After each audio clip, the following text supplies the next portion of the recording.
Doc Rivers continues to time and time again not get it when it comes to getting. Oh, let him play. You bet one bone to win 19. What site do you use where you can actually bet $1? They let you do 50-cent bets. Oh my goodness gracious! Yeah, literally, like he dropped Superman down the drain, comes out, like, God damn it, Superman. I don't know, honey. I don't know where he got that from. From Los Angeles, this is Dave in the City, part of the DITCOW Sports Network. Now, here's Dave Medina.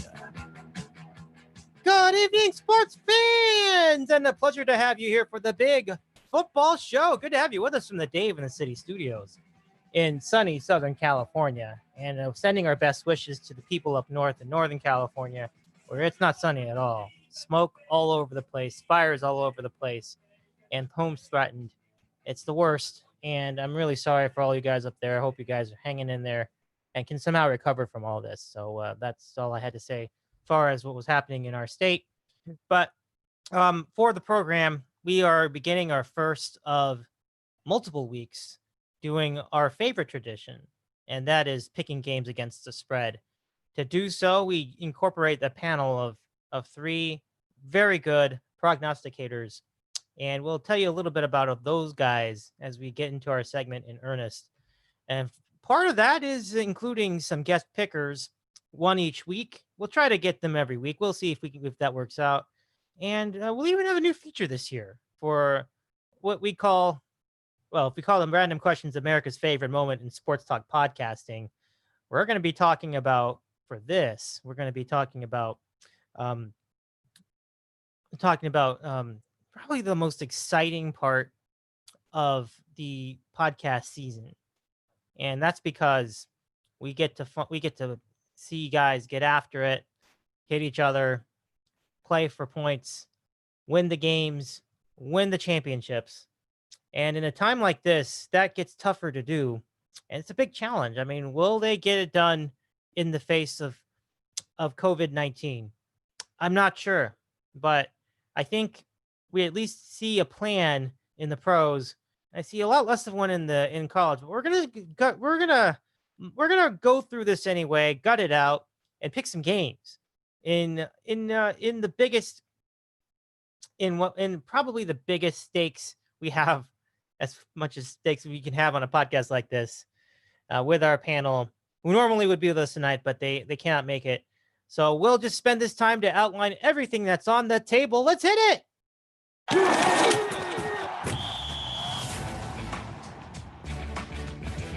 Football picks, week number 1 for the 2020 season. And let's go give you a look at what's happening with this contest this year. So there's week 1 begins with a look at the upcoming format. It's going to be a little different this year with with everything changing and uncertainty with the schedule. But first, let's give you the season results from last year. In 2019, Ron was the big winner with a 39-21-2 record. Andy was in second place for the season at 30-25-7. John was in third at 31-28-3. And I was almost 500, but still nevertheless in last place at 27-33-2. The guest picks this year, once again, pretty solid. Not as great as you'd seen in years prior, but still a decent finish, ending at 30-30-2. So guest picks continue to be very, very on point. So let's go give you a look at the new point system for 2020. So instead of just doing the records, what you have here is we will utilize a point-weighted system. So wins, meaning games that you pick that cover the spread, will be worth 2 points. A push, meaning a game that has the exact number of points as the spread, would be worth 1 point. The most points at the end of the season wins, and persons tied for first are going to be co-champions, just as we normally do with the system. But with the points, it might be we might have less probability of there being a tie. So we'll see. For the 2020 season, as we mentioned, there's so much uncertainty with college football. There's just no way to know what's going to happen from one day to the next. So let's give you a feel for what's going to happen with the picks. So for those of you watching on YouTube, you can see it right in front of you. The panelists will pick 2 NFL games against the spread each week. And just to add to that, from a programming perspective, we're actually going to lead off with the NFL this year as opposed to college, because number one, I mean, I think more people care about the NFL anyway. But number two, it's because we know that there will be games, that there's probably a better chance that they're going to finish their season. There are already games postponed in college football. There were 3 that I counted for this coming week, and bit of a mess. So 2 NFL picks, that's for certain. That's consistent with every year we've done the show. But for the college football, because only 3 out of the Power 5 conferences are in it, a number of other conferences in the Group of 5 have opted out, we're only going to do 1 NCAA pick this year for each week. So each panelist only does 1 college football pick rather than the normal 2. So in total, 3 picks this year. For me, I think it's a good reason to do the point system, because it weights these things a little better. I mean, otherwise it probably doesn't make a difference in the long run, but I think I like the points. I think it'll be an easier way for me to tabulate the results as we continue through the season. So this segment, this program will now feature a new segment called the Total of the Week. The Total of the Week is an opportunity for each of our panelists to nominate an over/under from the week's schedule, whether it be from the NFL or from college. You pick your favorite from the combined sports, and we'll present it and offer a prediction on the total of the week on this program. The total of the week will not be counted toward the contest standings, and the presentation of the total of the week for any given panelist is completely optional. The only one it's not optional for is me, because I want to present a total of the week anyway. So that's the latest with football picks this year. It should be a pretty interesting time as we get into what's to come on the year. So again, as we mentioned, there won't be anybody joining us on the program tonight. So it'll be a quick show, and with that opportunity, we can now present to you the picks in earnest. So we can go right to it. We don't have to wait around for it. So before we do, let's first give our best wishes to our panelists this year. Returning, of course, is Ron in New Jersey. Returning, of course, is Andy in Seattle. Returning, of course, is John in Connecticut. And, of course, yours truly, Dave in the city, back at it for another round of games against the spread. And with that, we will present some different features, because we're now back on YouTube. And not only back on YouTube, but we're using the services of Zoom to help us facilitate the video production. And it does a lot of great things. So we can use this in conjunction with other parts of our computer to give you a visual layout of what's happening in football. Pretty neat. So I'm going to demonstrate some of those features during the small program tonight. But before we do any of that, let's go ahead and get to the picks.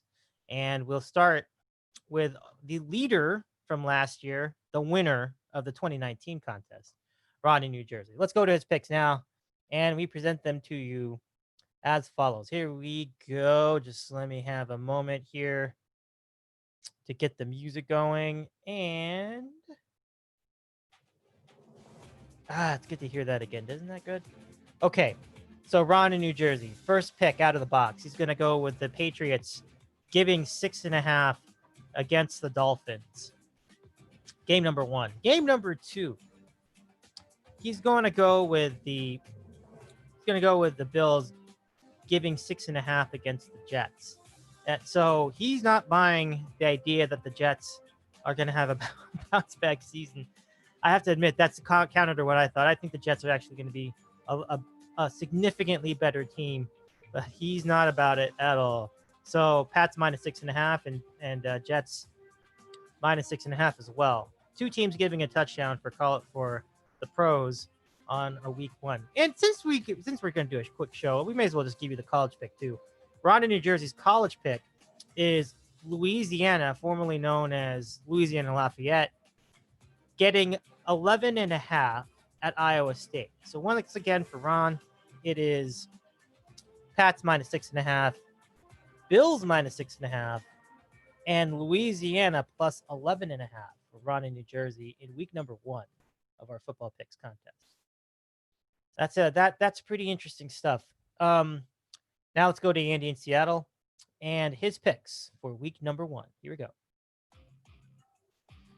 Game number 1, he's gonna go with the Browns plus 8. Oops, here in the scenario.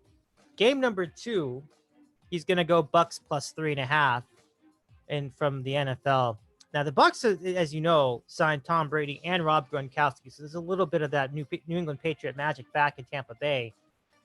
They've kind of retired as Tampa Bay for the winter, am I right? But here they are. They're facing New Orleans in week number 1. I'll get to that in a second, too.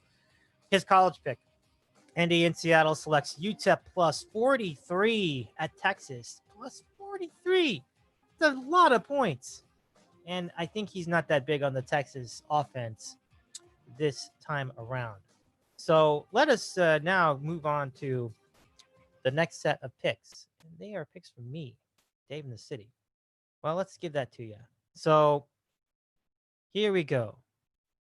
We start. There we go. Okay, so game number 1 for me to start off this really exciting football season.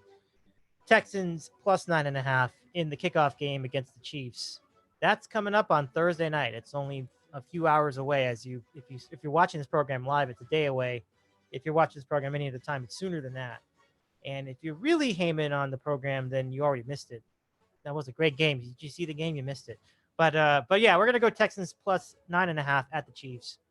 Game number 2, we will go with the Arizona Cardinals plus 7 at the 49ers. These two teams play pretty close, and it's rare to see any team really run away with a lead in this matchup. It doesn't matter what the records are.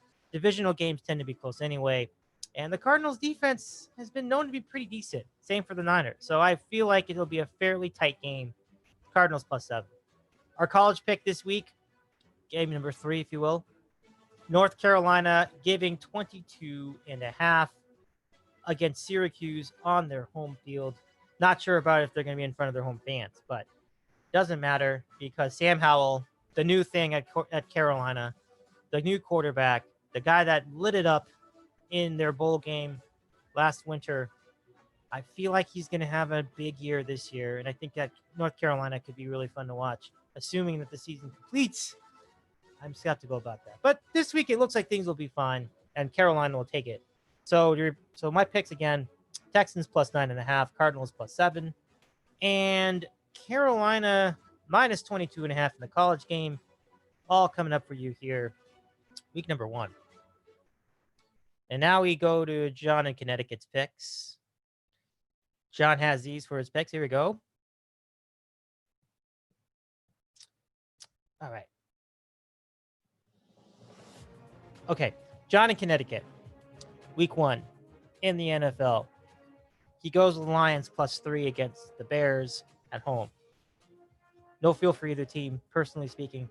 Game number 2 for John. He's going to go with the Cardinals plus 7 at the 49ers. It's a checker on a checker for John with me, who had the same pick. His college pick, game number 3. He's going Coastal Carolina plus 7 at Kansas. I have no idea how good either team is. I think John has a better idea than I do. But Coastal Carolina plus 7 to go along with Lions plus 3 and Cardinals plus 7 for his picks, week number 1 of this contest. Another thing I've ceased to do with this contest is try to disseminate whether college is week 2, NFL's week 1, blah, blah, blah, blah, blah. For our purposes, it's the contest week, whatever the week is. And whatever college is, we'll see where it is. So at any rate, for week 1, we have guest picks as well. The guest picks are come courtesy of our friend, Coach Andrew Jacobson. He's not here tonight either. He said he had a commitment with a swimming pool. Got to give it to him because he hasn't swum in a long time. And I'm sure that things are going to be very, very interesting for our friend Coach as he gets going with his exercise routine. And don't we all need a little more exercise these days after all the shutdowns and such? So I salute him for that. And he sends us these picks. Here we go. Here we go. Okay.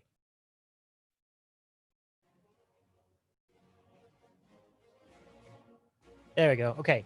Andrew Jacobson's fit picks.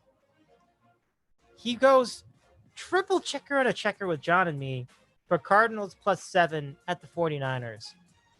And then he goes Titans -1.5 at the Broncos for game number 2. His college pick this week, he's going UAB +14 at Miami. So for Coach, his picks once again, Cardinals +7, Titans -1.5, and UAB +14 in what is a weird schedule, certainly in college football, but a pretty exciting one in the pros. Good stuff. So thanks to everybody for the picks, and good luck to all of you on your picks for week number 1. We look forward to having you on the air in week number 2. And while we're here, we can get into some other scenarios. For example, we can touch on what's happening this week in the NFL schedule. As we mentioned, tomorrow is a big kickoff week. Big kickoff game, excuse me. As we get going in the schedule. So let's take a look at some of these featured games, shall we? As we go through the first weekend of full NFL football, presuming there aren't any COVID infections or any cancellations or postponements. We've seen that already in baseball. It's tricky, but maybe things will go better here in the NFL. So here we have some fascinating scenarios. If you look at what's happening here for week number 1, these are the 4 biggest games I saw on the schedule. You start with a game on Thursday night, the first game of the entire season for the NFL. Texans at Chiefs. This is going to be a very interesting game. It's a rematch of the divisional round from a year ago, one in which the Chiefs overcame a 24-0 lead and then won going away. I feel like they won by 30 points. One would think this is going to be a high-scoring game. I'm not so sure. We will find out. Another game we love from the schedule, the early game on the Fox slate on Sunday morning / afternoon, depending on where you live. Packers at the Vikings. And I loved it more a couple of days ago as opposed to now. And the reason I don't love it as much right now is because I don't think that the offenses are really that great. Aaron Rodgers has really struggled to throw the ball in recent years. And you'll rarely see him throw for 300 yards nowadays. And he didn't even have a touchdown pass in the last meeting between these two teams. The Packers and Vikings were in Minnesota at that point. It was December. It's a big win for the Packers at the time, but they depended very, very highly on their run game, and it was there for them. So it's probably going to be a similar game, rough and tumble, and we'll see what happens. Now, the other 2 big featured games, the America's Game of the Week on Fox, which comes right after the Viking game, Bucks at Saints. It goes without saying that this is a huge game. It's a huge point of interest for a lot of people who are fans of the league. Tom Brady makes his first start for Tampa Bay, and it will be very interesting to see if he's got anything left in the tank. Joining him, as we mentioned earlier in the program, Rob Gronkowski. That could be, I don't know. I think that's going to be an interesting match. That's going to be an interesting matchup. They're making. Oh, what did I say? The Saints. They're making their debut for the Bucks, going to the Saints, and the Saints still have. They still have Drew Brees and Alvin Kamara and Michael Thomas. It's a very talented offensive team. What they don't have is their fans. Most of their fans are not going to be attending this game at the Superdome. That's going to be eerie. Will that be enough to carry? Will they be able to carry their offense on their own without this incredibly rabid fan base? I saw it firsthand when I was in Tampa Bay for this meeting last year. Man, those fans are rowdy. So without that rowdiness in effect, yeah, it's going to be a very strange matchup for sure. I don't know who wins this game. This will be interesting. Well, Andy certainly likes the former Patriots and to win this one. We'll see. And then the final game, of course, of our featured games menu, Cowboys at Rams on Sunday Night Football. New coach in Dallas that would be Mike McCarthy, and a new wide receiver. They drafted CeeDee Lamb out of Oklahoma, and I have a very keen eye on him. I think he could be very interesting. The Rams have a lot of their old guys, except for one big one. And I believe... Yeah, let's go look. Let me just confirm this. Yeah, Todd Gurley has moved on, and he's going to Atlanta.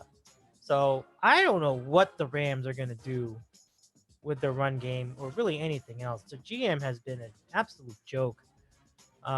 So it's going to be interesting. It's the first building at new SoFi Stadium, the new home of the Rams. We're going to see what transpires between these two teams. They still have Cooper Kupp. They still have Tyler Higbee. I think the receivers will probably still be a thing, but they're probably going to have to retool their offense so they don't depend on the run game anymore. And if that's the case, they're going to have to get creative because we know that Goff cannot make an offense. He's so bad at throwing the ball. I don't know. It's going to be fascinating to watch that game. I wonder who will be the better team in that one. But that's a good one for Sunday night. I think Al Michaels and Chris Collinsworth will be in for a treat. So those are your featured games for NFL Week 1. Good stuff. Let's continue with the rest of this scenario. And then we'll close with a couple things. Number one, we'll look at last week's action in the NCAA. Certainly not what you want in terms of the league, any of these conferences. I mean, there were some ugly games. Like the Navy just had a blowout win, and then Army got trashed too. Oh no, I'm sorry, Navy I think lost to BYU. Like they got trashed. Everybody just like every game was like a blowout in that scenario. And it truly was just a mess. So I'm going to show you some highlights from one of the games that actually was pretty decent. And even this game wasn't really that great, but let me do it anyway, because I think this can give you an illustration for what this sport could be without the fans and everything else. So here's some of the highlights from the SMU Texas State game. And here they come. So you look at what happened here. Not a whole lot of scoring in this game. You can see that there are already complications right off the bat before this game even kicked off. The Texas State Bobcats had to play with no tight ends, and the reason is because of contract tracing due to COVID-19. So they were ruled out. So that was a mess. They had to get some offensive linemen to fill in for the tight end positions. Effectively, you had to play without tight ends. And you go into here, you can see they're now in the middle of the first quarter, and there's no score. It's kind of a mess. And Shane Buechele, who you might remember from Texas, is now the quarterback at SMU, and I think we saw him last year as well. So you see it starts off with a missed field goal by Texas State. This looks haunting. Next up, you've got a running play. They go to the number 25 guy. He runs it up the middle for 5 yards. Officials have face coverings. Good stuff. They run here for a first down. A lot of ground and pound. We're still through the middle of the first quarter. Nobody scored. And then this, kind of a disaster. They sniffed that out. Don't need tight ends to worry about that. That's because Texas State's on defense. We move into the second quarter. Another running play, a draw play. Look how many yards he goes. All the way up to the Texas State 21-yard line. And then another running play. They go another 5 yards, getting some traction here and moving the clock. And we do it again. Snap is off. Can't seem to beat the rush. But it's intercepted by this guy, by the safety or somebody else in the defensive backfield. And wait, did I just see people in the stands? What's going on here? Oh my goodness. So here's Buechele. This is like his only pass of the game, because he only passed for he passed for 367 yards, but he only had a touchdown. He only had one touchdown pass in the entire game. So there are your highlights. Whoever was watching this on ESPN, that was kind of a mess. And then let me see if I can skip this ad before we continue with the highlights. Okay, so he's back to pass. Throws it deep. Nobody's covering this guy. And then he drops the ball. What a terrible play. You can see that the jitters are still out for college football all around the league. So if you're not watching this on YouTube, basically I'm running down the highlights for what seems to be a little bit of a slow starting game between SMU and Texas State. and we continue with this. There's still no score. You have 11 minutes and 1 second left in the second quarter. It's kind of amazing that the score ended up being what it did. Running play. Here's your first touchdown of the game. SMU scores it, so they're up 7-0 as we continue through all of this. All right, so I don't know why they bothered showing the extra point. That was useless, and it's highlight. Next, we have Texas State. Can they answer? Another draw play. Runs it up the gut into then through a seam, gets the first down, and now we're moving along in the second quarter. Another running play. Gets through it. We know that SMU's defense is one of the worst in college football. Just terrible. All right, this time it's a shotgun play. Bad pass, but the guy in the end catches it. It does not look like it was a tight end, obviously. They weren't playing any in the game. Next play. Number 2 guy from Texas State. He's back to pass. He's buying time. He throws the ball way downfield, and it's a catch. Wow, that's a great catch. It's right down to the SMU 10. Depends on where they marked it. In the red zone. All right. And now they're going to try to run it again. Breaks the tackle. Goes all the way to the left-hand side. Texas State ties the game at 7. Pretty good stuff. I am trying to see what happens if you get to that touchdown pass by Shane Bushelli, but he only had 1. I think you get the gist of it with this game. It's pretty tight. You can jump ahead here to the later parts of the game. SMU had some turnovers in the second half. You can see they were only up by 7 points, but they eventually hung on, and they won the game. And they won the game 31-24. I mean, in a week that had almost all blowouts in college football, that was actually one of the better games of the week. So gonna have a lot of that, a lot of uneven activity. As you see, only some of the conferences are playing, some of them aren't. There won't be, as far as I know, there aren't going to be any non-conference games this year. So that could be very odd, I think, in some ways, but it really only affects the first 3 weeks of the season because you're into conference play after that anyway. So now let's get to a new feature that I really am excited about, and that would be what we will call the total of the week. And getting a few of the jitters out. There we go. And now let's see if we can get this going. So we present to you for the first time. What kind of music can I use for this? Let me see. Let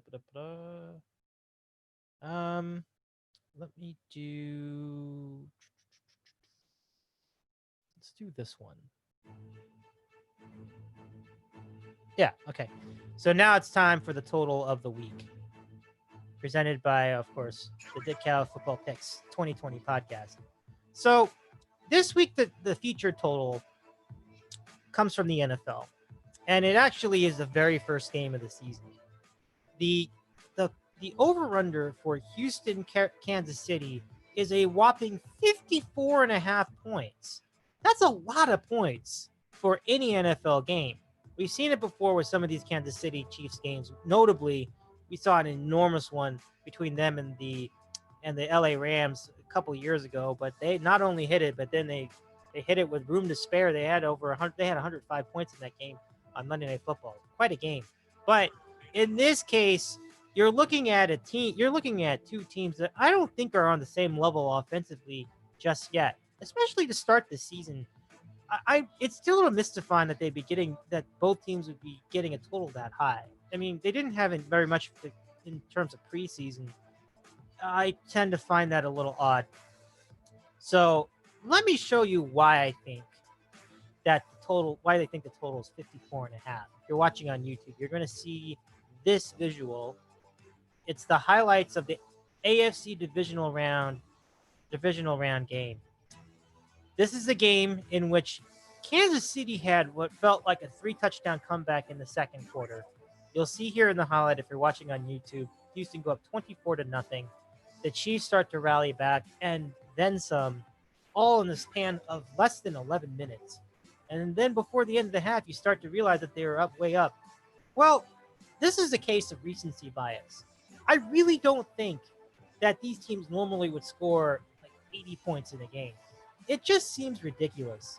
And to think that in a week well, first of all, in a year where there's so much uncertainty about what football will be, how it will be played, who's going to be healthy, and then what teams are going to be good, coupled with the idea that teams tend to be sloppy in the first week of the season anyway, coupled with the idea that there's not going to be any energy from the fans. Like even if they have some fans at Arrowhead Stadium, it's not going to be anywhere close to the normal 70,000 fans you have um, for this game. It's just a bit of a mess. I think that's the way I would position it. I mean, I know the Kansas City is going to be great. I mean, Mahomes is Mahomes. He's the MVP. He won a Super Bowl. It's all pretty awesome. But the thing of it is, I don't. It just seems too early to see them scoring 35 points in a game. And even if they did, I always feel like Coach Bill O'Brien is like the kind of guy that really slows down the tempo of the game to try to have ball possession and control, not really letting Deshaun Watson completely utilize all the tools in his tool belt. And typically you end up with a very, very slow paced, stodgy game. And in fact, this game you're watching, if you got this on YouTube right now, started that way. Houston was just capitalizing on all sorts of opportunities in the first quarter. And then, as we mentioned, they went up 24-0. If the game continued on that pace, and if the Texans did not settle for a field goal, which I think was a dumb decision, I think that this would have probably ended up being, I don't know, like a 41-0 game or 41-7. Well, that's not anywhere near 60 points. So why then would we think of this game going over 54.5? I feel like the under is a big play here. And overall, that is our total of the week. Under 54.5 in the Texans Chiefs game tomorrow night on NBC. I think it'll be really interesting to check that out. And certainly Kansas City can hold up their end of the bargain as far as getting to a large total. But I think we'll see if the offenses live up to the hype. That's our show. We're done. We hope you've enjoyed this mini preview, and we hope that those of you on YouTube enjoyed the experimentation with the highlights and the slides and everything else. We think it'll be a fun season, and I'll continue to incorporate some of these elements into our future football pick shows. Good luck to everybody who participated, and may this be a good season, and hopefully not too many challenges along the way. I don't feel quite so optimistic about college football, but I do think that the NFL might be in a good scenario, in a good place, as long as they continue to follow protocol and they're serious about their social distancing and quarantining themselves and keeping themselves sanitized when they can. So time will tell. I'm Dave Medina. We hope you've enjoyed it. You can continue to follow all of us over on YouTube at youtube.com/DITCOW. You can follow us on the web at www.ditcow.com. You can follow us on Facebook at facebook.com/DITCOW. That's true. And on Twitter, of course, we're over on @DITCOW, and we'll keep you up to date about everything that happens with this contest. And the contest picks, as normal, will be at ditcow.com every week this year, just before we post our episode for the podcast feed. Thanks again for listening, everybody. We hope you've had a good time. Have a great weekend. And as we talked about before, it's getting pretty hot around here, so stay cool. And we hope you enjoyed the first week of the NFL season. We'll see you next time.